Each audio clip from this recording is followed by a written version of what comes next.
All set to go. Karen, you're all set to go. And you do have a quorum. I on? Yes. Okay, because I can't see anyone, so I don't know what's going on. We all look great. Okay, that's fine. Okay, pledge of, no, I'm the chairman. Oh. Thank you. Tech support. Pledge allegiance. I pledge allegiance to to the flag of the United States of America and to the republic for which it stands, one nation, under God, indivisible, with liberty and justice for all. Okay. Public participation. It's been a while.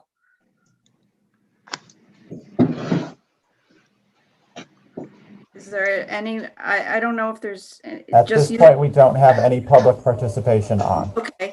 Okay, good. 'Cause I can't see a thing. I have a blank screen, so. Approval of minutes. James, do we need to wait any length of time or you can move forward? We have nobody that's come in as an attendee at all. Okay, so I looked over the minutes from the last meeting. Has everybody else? Everything seems to be okay on my end. Okay. I can't see anything, so if you shake your head, I don't see you. Nobody's shaking. All right. Staff report. Yeah. So I have a lot of things to report. I actually thought our meeting was in May, so I included May information in this. So I'm going to give you a report that spans May to the end of August. I'm not going to report on door counters because people are not coming in our building. So it's useless information. It probably reads like 30 because it's staff coming in and out. But I wanted to tell you kind of what we've done over the last couple of months. Because our doors. Excuse me, Diane, can you hear me? This is Gail. Yes. Okay, I need to take attendance first. I got disconnected, so can I just take attendance? Sure. Okay, so Pat Hanberry, no. Karen Brecker, I'm here. Kathy Sobieski, No. Kathy Sobieski. Oh, sorry. She appears to be here but muted. Oh, She's here. I'm here. she's here. Okay, Terry Yeah, I'm here. LaPenta, I'm here. Mary Udis, I'm here. Sandy Nafis. Is Sandy there? Excuse me, I sneezed. No, Sandy's not there. Maureen Lynch, I saw her. I know she was here. Yeah, Maureen's here. She's on mute. Maureen's there, She's- and Yeah, I saw Shailene. her. I'm here.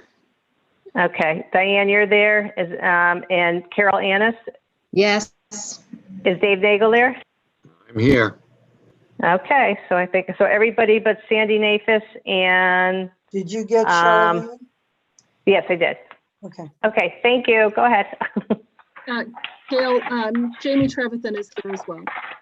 Okay, thanks. You're welcome. Hi, Jamie. Hi. All right. So again, reviewing, and this is a cumulative kind of report. So what we've been doing, grocery shopping. We have our volunteer grocery shopping program that's still going strong. I'm wondering if people can mute if they're not speaking because it's getting there's a lot of feedback and noise. Thank you. I just have to go grab something quick. I'll be right back. Maybe you could mute before you, there you go. I got disconnected for a second. Did you do an approval of minutes of June 3rd? Yes. You did, and everybody approved them? Okay. Sorry, go ahead. All right, so back to the grocery shopping program. Anybody else need anything? So we have had, over the course of the time, 11 volunteers do grocery shopping for 57 people. They've done 229 trips and have purchased $9,546 worth of groceries. In September, we will cross the $10,000 worth of groceries purchased. We've done robocalls. So every Friday we do a robocall, giving people a weekly check-in and update, any information we have to share or programs coming up. So we've done 18 of those calls, reaching about 1,000 people every Friday. We've done telephone bingo. Over the course of that time, we've played about 35 different sessions of bingo with up to about 10 people each time. We've done virtual programs. So we've done the Aging Mastery Program, which is that 10-week program funded by Anthem Foundation and done through the Connecticut Healthy Living Collective. We're now wrapping up our second 10-session program of that. We'll be done it next week. We've had a spring trivia, we've done Kindness Rocks, we've had the American History Lecture Series, which runs twice a month, so we've done 6 of those. We've had a coffee hour with the town manager. We've done crafts, including mandala card making, mono printing with tea bags. We've done a summer trivia. We did a program on storm preparedness. We did a program on Medicare Savings Program. We've done a program on overcoming social isolation. Those are the successful virtual programs.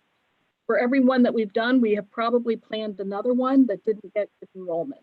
So we're still seeing kind of that growth in interest in virtual programs.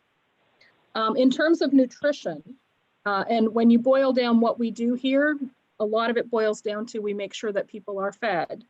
And we have had 18 grab and go distribution days. That's the former congregate meal that we're now distributing bagged lunches. Everybody gets enough food for 5 meals.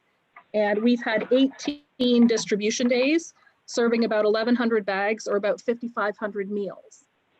We've also had hot meals delivered to up to 54 people daily through Monday through Friday, and that's Meals on Wheels, with a total of about 4,300 meals. Those numbers are up. We used to serve probably about 40 people a day in Meals on Wheels. We're now at 54. So we're definitely seeing an increase in interest and in need for nutrition. Our Dial-A-Ride program has served provided 238 passenger trips for 29 passengers. It has been restricted just for necessary medical visits. In addition, though, they've done 315 deliveries of grab and go meals, so that's over 1,500 meals.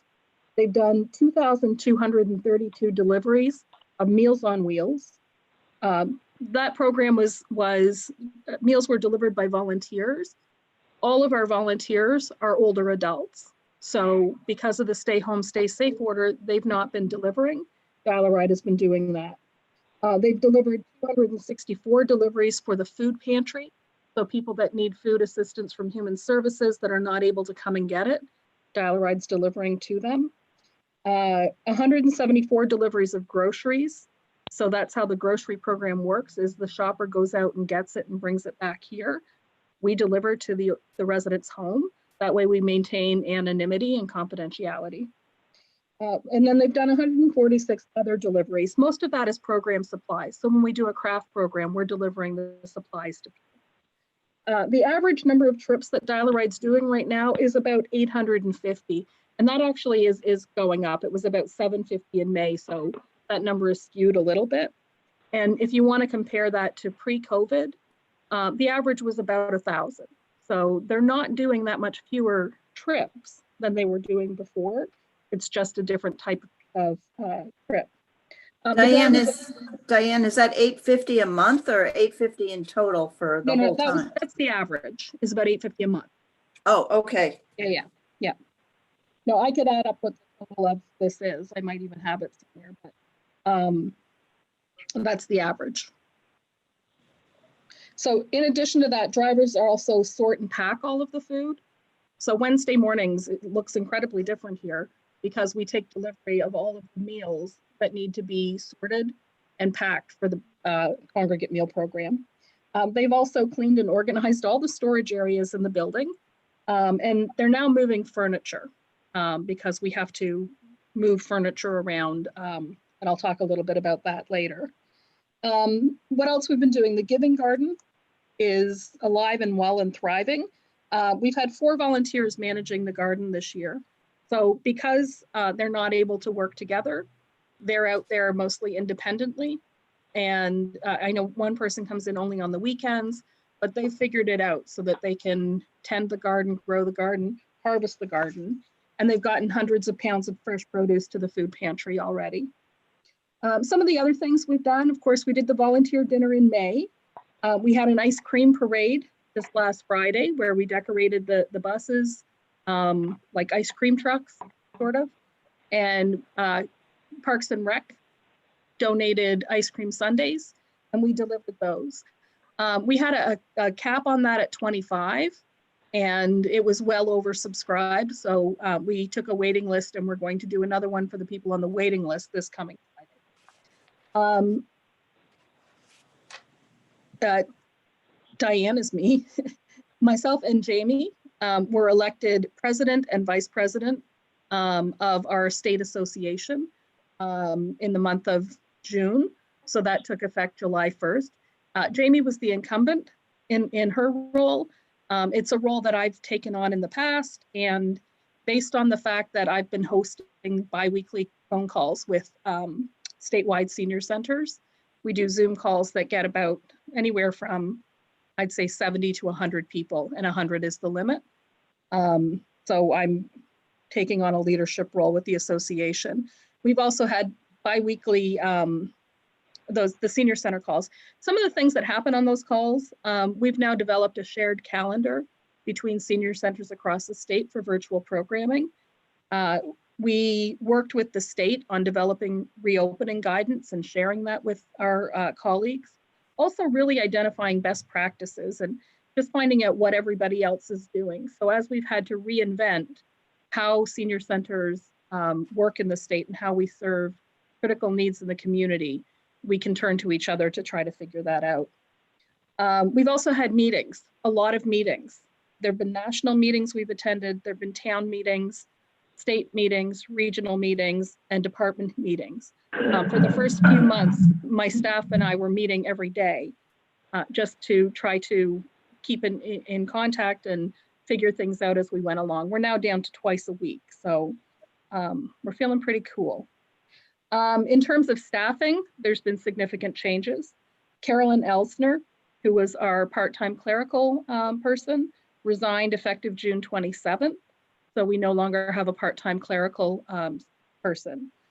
Denise Hawes, our administrative coordinator of 18 years, retired effective July 31st. So we no longer have an administrative coordinator.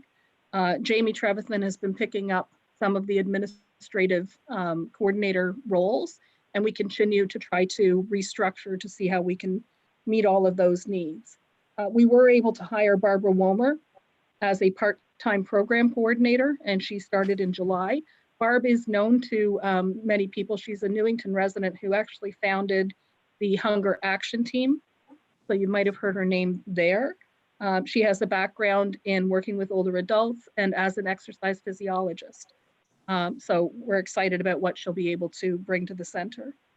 And Mark Neistat, who was our site coordinator for the meal program, because we're not doing the congregate meal on site, he's not working and won't be working here until at least we bring that program back, which will not be in this calendar year. I do want to stop for a second just to say what a tremendous job staff of the Senior and Disabled Center and the diminished number of staff at the Senior and Disabled Center have done. I could not be more proud to work with the group of people that are here in seeing how they have shifted their responsibilities, how they've put in extra work, and how much they care about the people in this community. I'm very proud to work shoulder to shoulder with them. And I have been working more shoulder to shoulder with them because, you know, everybody is doing everything right now. So I think that they deserve a round of applause if we could do it, but they're not here and they wouldn't hear it anyway. So some of the, oh, and also I wanted to talk a little bit about the facility. We have had some attention in our facility. That includes the irrigation system that was done in the garden at the beginning of the year. If you've driven by at all, you might have noticed our parking lot. We've had a total rebuild of our front parking lot. It is almost done. It will be ADA compliant, which it wasn't before because of the walkway. but we now have a compliant sidewalk that will take you from the front of the building all the way around to the other side. So it looks beautiful too. That's almost finished, and that was the work that was done on that. Really was the town engineer, the building department, the highway department, facilities department, and the parks and grounds department have all been working on that. So we're grateful to them for doing that. We also have an issue with the air conditioning in our building. So the west wing of the building, which is where our offices are, have not had air conditioning for the last probably month and a half. We have had a temporary unit in the main office area.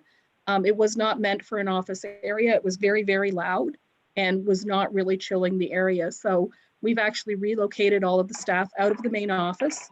There's lots of room in the building right now. So our secretary is working down at the greeter desk. We have other staff working in the information and referral area, and I have a fan. So the town is working on a solution for repair, but clearly we're not going to have air conditioning here for the rest of this year. So if you could all pray for coolness, I'd appreciate it. So a little bit about what we're going to be doing. Our grocery shopping program, that will continue as long as it's needed. We've been lucky we've had volunteers who started because they were furloughed, they went back to work, and we've been able to get new volunteers to come in. The robocalls will continue as long as they're needed. Sometimes robocalls can be an annoying thing, but the feedback that we've been getting is really positive, that people look forward to the calls. I wasn't able to make the call one Friday and we heard about it. So it tells you that people are interested in it. Telephone bingo, that's going to continue twice a week. We do now have the new conference system through my senior center. So we'll promote it and see if we can get more people. We were limited to 10 people before. So we'll try to get more people participating. The virtual programs, we're going to continue to offer those. We've been successful with having about 2 a month, and we'll continue to put them out there and hope that people bite. We're also going to be doing a pilot program AERP has funded with the Connecticut Healthy Living Collective. And we were selected as one of 3 centers to do we've called it a Tri-Town Exploration Series. So there will be 3 different events, 1 each week. And Gail, your phone is making a lot of noise, and I know you're on the phone, but is it possible for you to mute? Yeah, absolutely. Because you're writing, I know what the noise is. Okay. The more I talk, the noisier you write.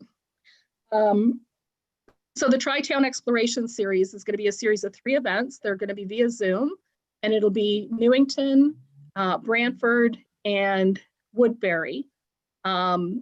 Each session, so one of them is doing, I think it's mandala. No, it's Zentangle, sorry. There'll be a Zentangle instructor who will do a demonstration. And that'll be the first half of it. The second half of it, the group will break into individual groups based on towns. And we will have delivered materials to the people from Newington participating so that they can then do their own Zentangle and get to know each other. Another one is a travel series where there's a guest speaker coming. And then the breakout session is going to be on bucket lists. The third one is advanced planning. So there's going to be an attorney speaking, and then the breakout session will be going through the 5 Wishes booklet, which is a tool to help you prepare your own advanced directives. So we're excited about that, especially because it's being funded by somebody else. Nutrition program, will continue with that. The grab and go meals, we had a meeting yesterday, and it looks like the grab and go meals are going to continue through the end of the year. So we will not contemplate bringing back our congregate meal, bringing people back on site for lunch, at least until 2021. In some regards, we're kicking that decision down the road. So probably in November or December, we'll look at whether January is a good date to do it.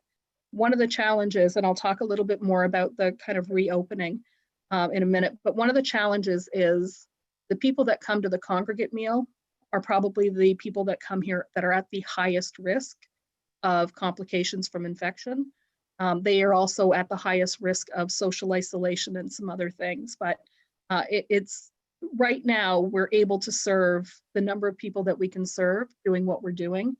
If we were bringing people back in, we would only be able to serve about 1/10 of them. So it makes sense for us to stay the course right now and continue to do those grab and go meals. Meals on Wheels obviously will continue. The food pantry, sorry, I'm jumping ahead, I think. Yeah, Meals on Wheels will continue. We are looking at re-engaging our volunteers. When I talk about Dial-A-Ride, the only way that we can expand what Dial-A-Ride is doing is to free them from some of the things that they're already doing. So we are starting to talk to our Meals on Wheels volunteers and looking at whether they're comfortable and whether it's safe to bring them back. So we know that not all of them will. Right now we have our drivers and staff that are delivering meals. So we're going to try to get some help with that. In terms of Dial-A-Ride, right now we got information about what kind of virus prevention measures we need to take and things that need to be installed in the buses. And we're in the process of purchasing and installing those. So that includes a barrier behind the driver. It includes HEPA filters for air filtration in the buses. And it includes disinfection material, so a fogger or electrostatic sprayer. We also need to do training and then messaging. So we're hoping to expand beyond necessary medical. And what we're looking at, we're trying to gauge what the need is. And part of what we have to consider is there a way for us to help people in another way? So grocery shopping, for example, as much as people want to go grocery shopping for themselves, we are able to serve them through the volunteer grocery shopping program. So right now we're looking at pharmacy trips, maybe expanding to that, and employment transportation for the people who previously used it for that, and that's 3 passengers. So we're looking at those things, and hopefully our goal is September 15th, but all of that is pending approval and the installation of the equipment. The buses are going to have a 2-passenger limit. So with social distancing, that's how many people you can take, and you need to social distance in between. So we're going to have to very carefully look at how we schedule what the drivers are doing. And I'll jump to in staffing changes. Glenn Billiter, our part-time driver, has resigned. His last day is going to be September 10th. So we're going to be down to 2 drivers as well. So we really have to be careful about what we do and how many people we can actually accommodate and how many people it's safe for us to travel with. So that's where we are with that. Grab and go meals, Dial-A-Ride will continue to deliver those, the Meals on Wheels, the food pantry, and the grocery shopping. The Giving Garden, that's going to continue. In terms of our facility, the parking lot will be finished. The town has also submitted an application, steep grant to the state to replace the windows in the building. So I know council approved the application at their last meeting. That'll be submitted. The windows in this building, I think are, if they're not original to the building, they're original to the renovations, but they are leaking. And every time we have a strong rain, more windows are leaking. So if you walked around the building right now, you would see absorbent socks on all of the windowsills. We try to prevent too much water coming through. They're also very energy inefficient, so they need to be replaced. And it's a significant expense. I can't remember the grand total, but it was over $200,000. So part of that would come from the town in funds that have already been committed because window replacement is already in the CIP, and there were other funds for the center there. And hopefully the steep grant will pay for the rest of it. And the AC needs to be addressed as well. So the unit that's failed, or that is failing, I guess it's failed, does not provide our heat. So once the cooling season is over, we have some time because we can still have heat in the building. Some of the other things we're going to be doing, the Giving Garden's going to continue. They will finish out the year and close up the garden. We have the ice cream parade overflow this Friday. We are doing our annual safety picnic this year. And I don't have the date, it's in September. We're doing it again with the fire department. Obviously, we're not doing it in the same way. We're going to have the picnic in our parking lot, and people will drive through and pick up their lunch and kind of move out the other side. And then we will have on Newington Public Television, we'll have the safety demonstration or the presentation by the fire department. So we're making lemonade and making something happen. We're going to have a social call program rolling out right now. When we look at our biggest concerns and the biggest needs that are in the community for the people that we serve right now are social isolation. And we're seeing the impact of people's loneliness, of not getting kind of the interaction they had before. And these are not the people that generally go on Zoom calls. So we are going to be doing the social call program, which is a program developed by the Motion Picture Television Fund. We've had training, we've recruited volunteers, and we're going to do a pilot of that. I think we have 4 volunteers and we're recruiting 8 participants. Basically, we have access to a call hub. So we will not be sharing callees contact information. The volunteer would call the call hub number and enter in a code, and the call hub will connect them with the person they're calling. So it was a way to provide kind of that confidentiality again in the program. We're also working on the other real big concern we have is that people are not moving as much. And we're absolutely seeing decline based on lack of physical activity. And again, it's not people who are not getting to their Zoom class that we're concerned about. It's the people that used to get up and come here and maybe walk up and down the hall in the building that are now staying at home and not getting that kind of activity.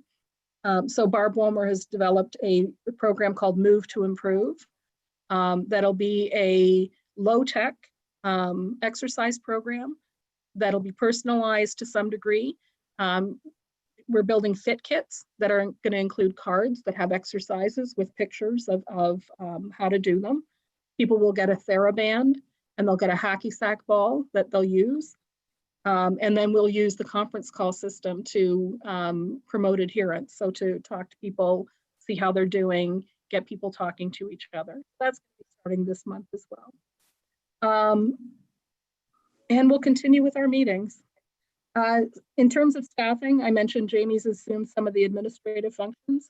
We're going to continue to adjust as needed. And when and if we're able to, we'll look to fill some of our positions. But for now, we'll figure it out. I mentioned that Glenn has resigned and that staff is doing a tremendous job. I have 2 more things to talk about. One is our membership and one is kind of reopening. I'm going to jump to the membership. As you know, at the last meeting, you agreed to waive the membership dues for this year because we can't let people in the building. We haven't been able to since March. And it was more important to us that we get people to renew and we have their contact information and the connection than it was that we get their money. We did send out the membership renewal and gave people an opportunity to make a donation. So far, and our membership year starts July 1, we've had renewals 1,055 people out of 1,420. So about 76% of our members have renewed their membership, which is pretty typical for this time of year. Usually people start back in things in September. So we will continue to contact people to get them to renew. But with that 76%, I broke it out a little bit. And we have members who are residents and we have members who are non-residents. And the renewal rate for residents is 78%. The renewal rate for non-residents is 56%. So our residents are renewing their membership. That makes a lot of sense because the services that we've been providing to Newington residents. We haven't been providing them to all of our members. So the robocall goes to Newington residents. The grocery shopping is for Newington residents. So it makes sense that they're the ones that are renewing. And, our membership is open to people from other communities, but at the end of the day, we're here to serve Newington residents. So we're quite comfortable with how our membership renewal is working. A little bit about the membership dues. And these, I took the numbers from my senior center, and I think there were some errors in it, but it's a good picture of what we've done. So in 2019, we collected $12,290 in membership from 1,420 people. And then we collected another 4,172 in donations for a total of $16,462. That was last year. This year, we've collected $10,249 from 491 people. So we've collected more than double the donations that we got last year, but we have a total loss of about $6,213. That's what we expected. So I'm really happy to see, the donations went from 4,172 to 10,249. A lot of people still sent in the amount that they would have sent in if you had not have waived the dues. So I think that was a great decision and worked out well. So a little bit about reopening. Every time I say reopening, I want to put it in quotes because when did we ever close? If we were closed, why have I been here every day since March? What we're really talking about is bringing people back into the center and doing things on site again. And the state has issued guidance for senior centers, and this was at the request of senior centers who are feeling a little bit invisible in all of the COVID talk. So guidance was issued, and it's very similar to other sectors, so restaurants, gyms, and so on. It's really complex, and it references 6 other sector guidance documents. So a senior center has to follow senior center guidance, but if you have food on site, you have to follow restaurant guidance. And if you have exercise, you have to follow fitness guidance. And you have to follow indoor recreation guidance and outdoor recreation guidance. So we have, for all of the different things we do, we have to follow different guidance. Right now, the state is currently still in phase 2, which includes the stay home, stay safe guidance for people 65 plus and or at higher risk. So we will not consider any on-site programming at all until we're in phase 3. And we have the approval of the town and CCHD, and we can meet all of the requirements. The sector guidance was effective September 1st. There was no expectation. It's permissive guidance. It doesn't say you have to open. And there was really no expectation on anyone's part that we would start letting people in September 1st. What it says is that you can start planning for it, and there may be some things like an outdoor program that you're able to do. So in the meantime, we'll continue to put our resources into supporting people in staying home. And it has taken all of our resources to be able to do that. Once conditions are right, we will slowly and incrementally expand on site.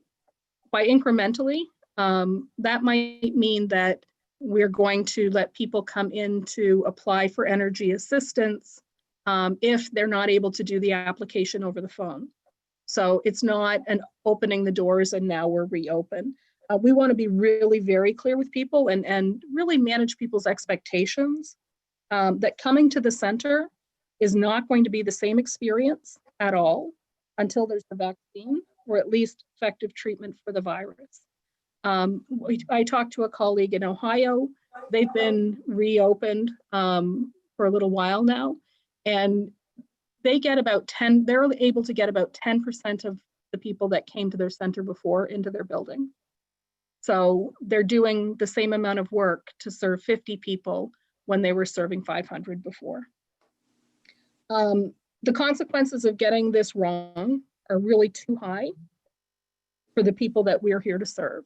So we're being very careful. Major concerns I talked about are the impact of social isolation and the lack of physical activity. So we'll continue to explore ways to support people with that. But now we're working through the guidance. So we're not putting it aside and saying, no, we'll do that some other day. Glass barriers are being installed in places in the building where social distancing can't be maintained. So for example, for our social worker, for at our front desk, there'll be glass put in there. We're looking at disinfecting, just cleaning this building. We have a nighttime janitorial service.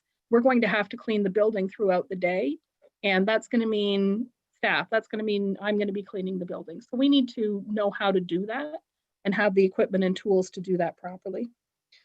Furniture, I mentioned the drivers are moving furniture. We're removing all of the extra furniture from the building. It's very clear that people will not be able to congregate.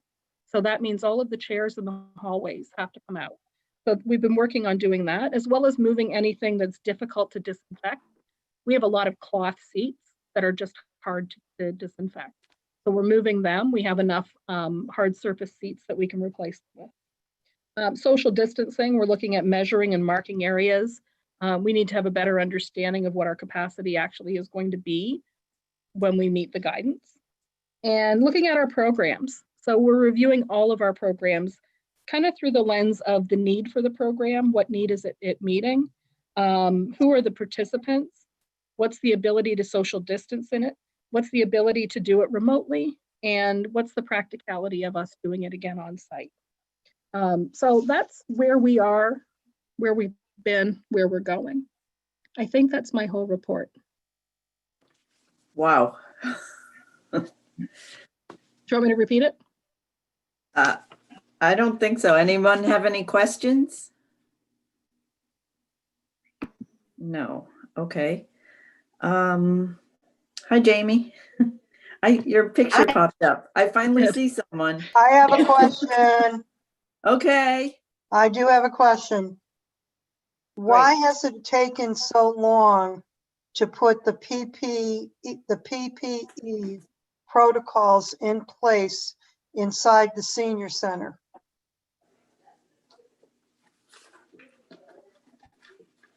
Why hasn't the cleaning and all that been done when the center has been closed since March?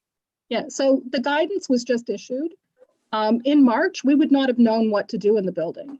And Well, in April, we wouldn't. The only reason I'm asking, Diane, is the schools have been disinfecting and getting ready for months with the same guidelines that probably would apply to the senior center in the town hall. So that's why I'm trying to figure out why these surfaces and everything else weren't gotten ready. Yeah, so I'm not sure how to answer that. I mean, we have been doing stuff all along. We've been moving. No, I'm not saying that you haven't been, but So like even with the buses, the same thing that would apply to the school buses probably would apply most part to the buses that the senior center has. Because there's still buses that transport. So that's what I'm trying to find out or figure out. You know, if the protocol for the school buses is to have, you know, cleaning stuff on the bus and the seats have to be cleaned and all of that, wouldn't that still apply to the dial-a-ride buses that we have? So I can't tell you what the protocols are for the school buses. I do know what they are now for us, and we're working on those. And when it is safe for us to transport people, we'll start expanding transportation. No, I know you're going to do that. So, I mean, that's not the issue. What Well, I'm I hope just I've trying answered your question. I was just trying to figure out why 5 months went by and none of this was in place. That's all. Sorry, I had an itchy nose. I'm just asking, I'm not mad at anybody. I'm just tired tonight. So if I sound cranky, it's not at anybody else. My mother fell 3 weeks ago, broke her hip, and I've been dealing with all that. So I'm just tired, but it's not directed in a nasty way, even though it might sound that way. I'm just trying to figure out because I'm back in school now and seeing what everybody's done in the school system. So that's why I'm asking. That's all. Okay. Do you have anything more to say, Diane? I think I answered it as best as Yeah. I can. So Okay, we continue to work on it. And again, consequences of not doing this correctly are pretty major. So especially for the population that we serve. So we will continue to follow best practices and keep moving along. okay, old business. I assume nothing's been done on the self-assessment since you guys are barely keeping your head above water. No, but we've certainly learned a lot, especially for our disaster planning. I guess so.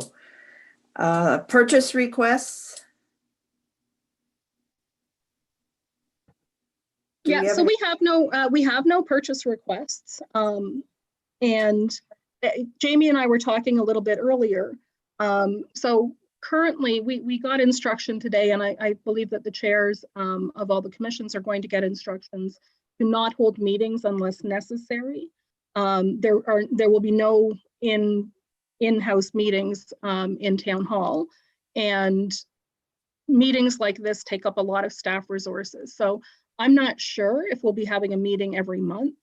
So Jamie and I had talked about whether it's practical we have a $500 cap on spending that until we need to get permission, whether you wanted to consider lifting that cap temporarily to 2,000 if we needed to make spending decisions before the next meeting. I'm okay with it either way because I know we can always bring you together at any point in time. Quorums can be a challenge, but I'm okay with it either way, but it's something that if you want to consider, now's the good time. Okay, is there someone who wants to make a motion? Do you want to have a discussion on this? How do people feel about it? I can't see any faces, so I have no idea what's going on. And I can only see a few faces at a time. Ms. Sobieski would like to speak.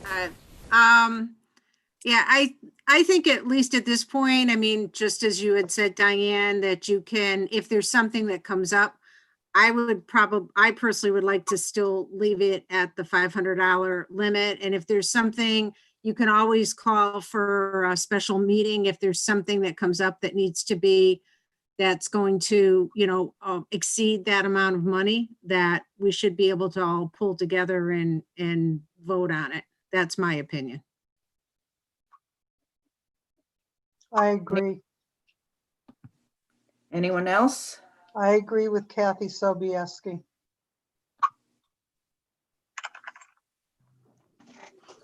Yeah, so I don't foresee, if we thought we were going to need purchases, we would have come up with them and brought them to you today. So it's really hard to see what we would need to purchase that wouldn't be out of the town's operating funds. So I'm okay with whatever you decide on this one. So all the PPE that we're going to have to put in the dial-a-ride and in the center, the glass windows and all that, that's the town, right? Yeah. Yeah, in fact, it's all FEMA reimbursable. Oh, okay. Well, that's good to know. All right. So anyone else have anything to say about the purchase requests? So I guess it stands the way it is. And then, the next thing on the agenda was the policy regarding campaign activity in the Senior and Disabled Center. Well, Since we've it's, kind of solved that. No. Nobody can come in. no one can come in. So that resolved that one. So we're safe for 2020.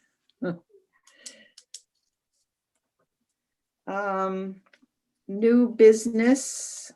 Does anyone have anything new? It's been a while. No, I did have it, but Diane actually answered it before I ever brought it up. So now doesn't have to be answered.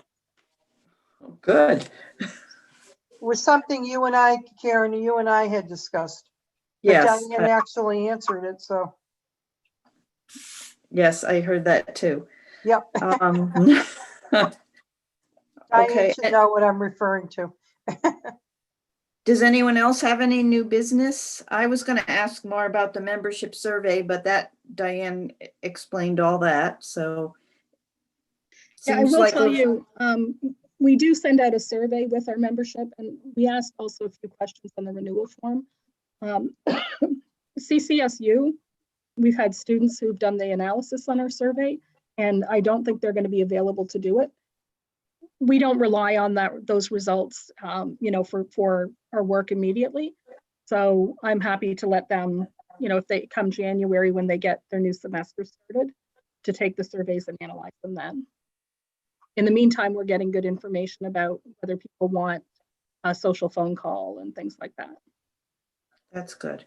I was wondering if people were writing that down. Okay, so nothing more, commission members, about the under new business? Okay, the agenda for the October meeting.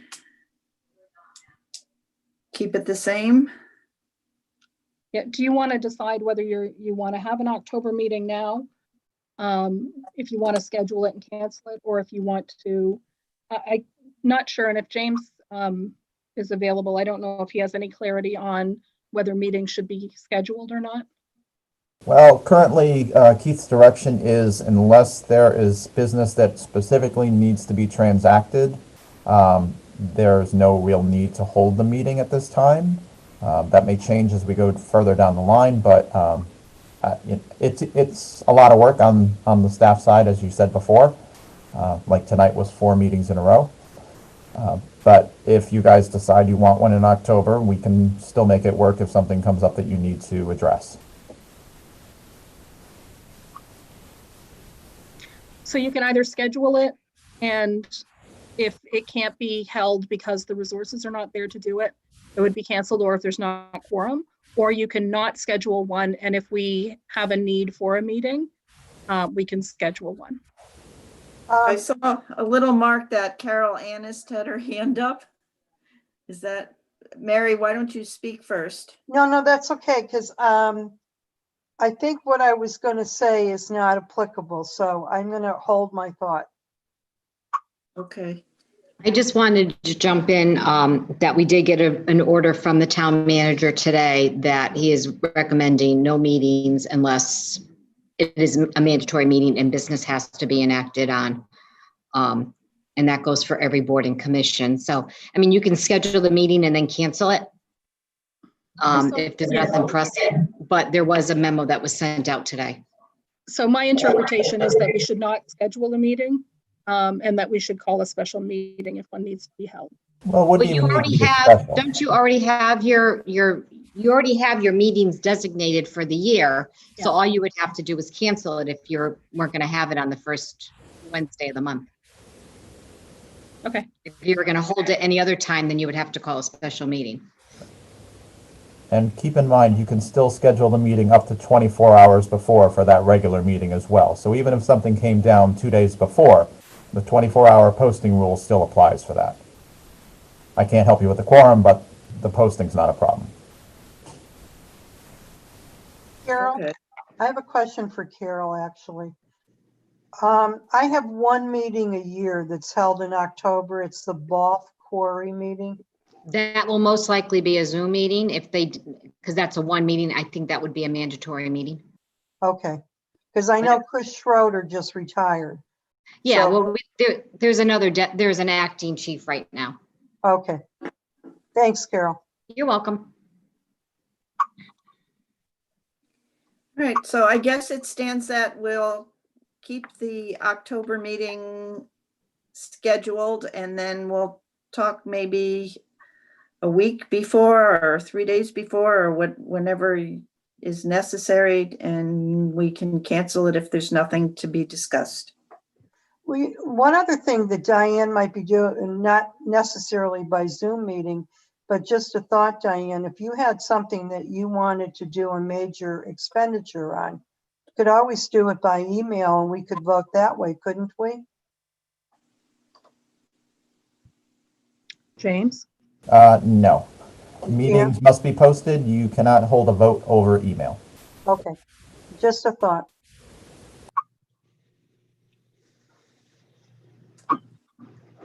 Okay, so we'll schedule for October and stand by, and we'll let you know if the meeting's going to be scheduled or not, or canceled. Is there any public participation?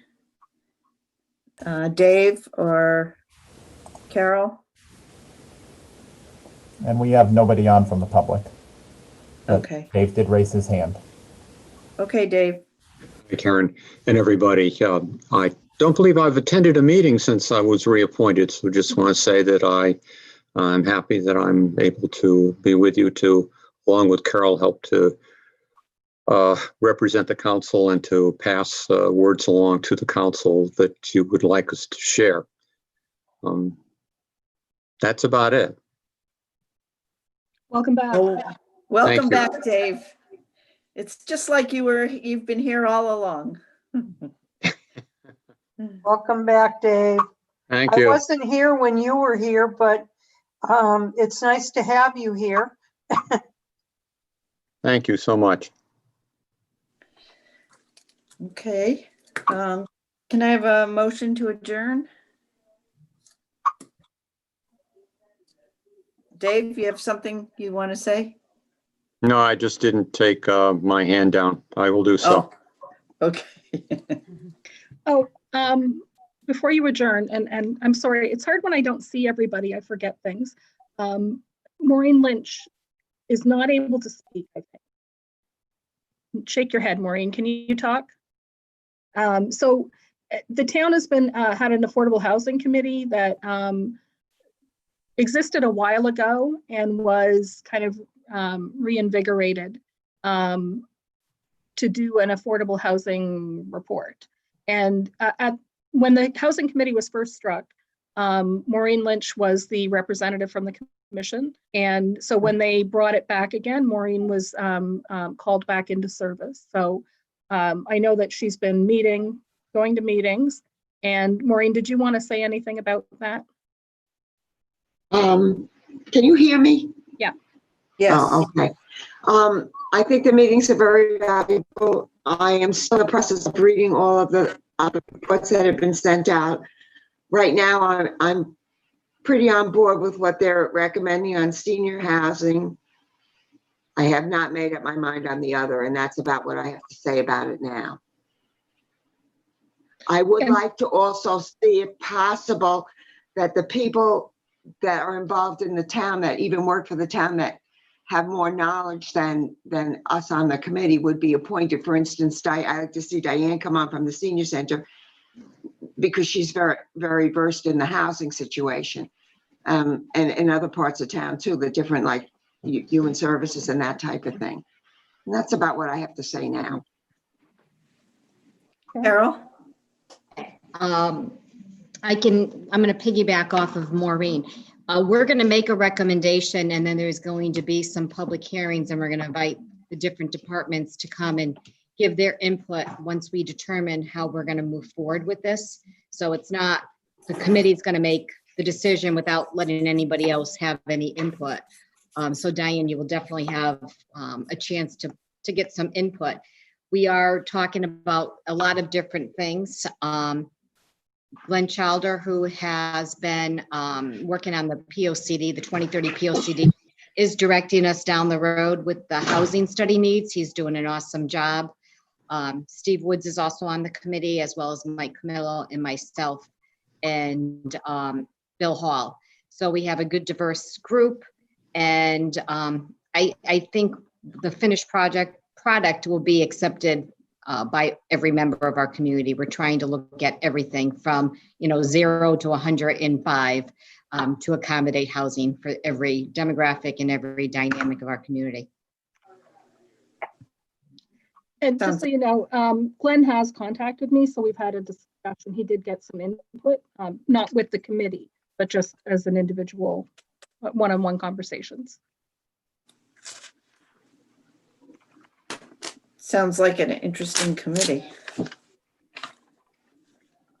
Any other comments by commission members? Anyone? Diane, Dave, Carol? No, I No, can't. just again, I cannot tell you how hard the staff of the Senior and Disabled Center, we're usually bolstered by, 100 volunteers.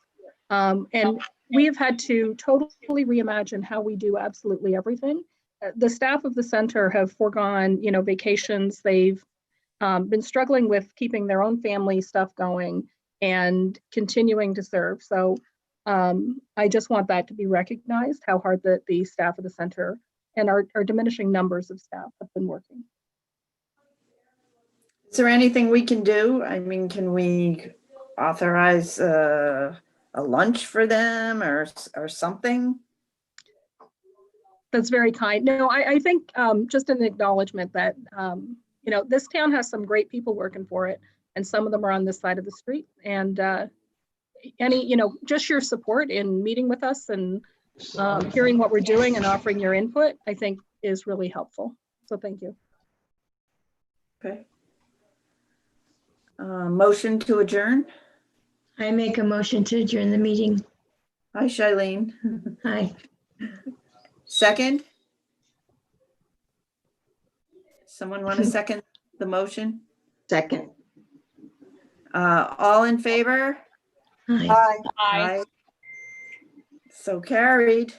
We'll see. Maybe we'll see. Talk to you next month. I didn't hear who seconded the motion. Maureen did. Maureen, okay, thank you. I see Pete has joined. We all set? All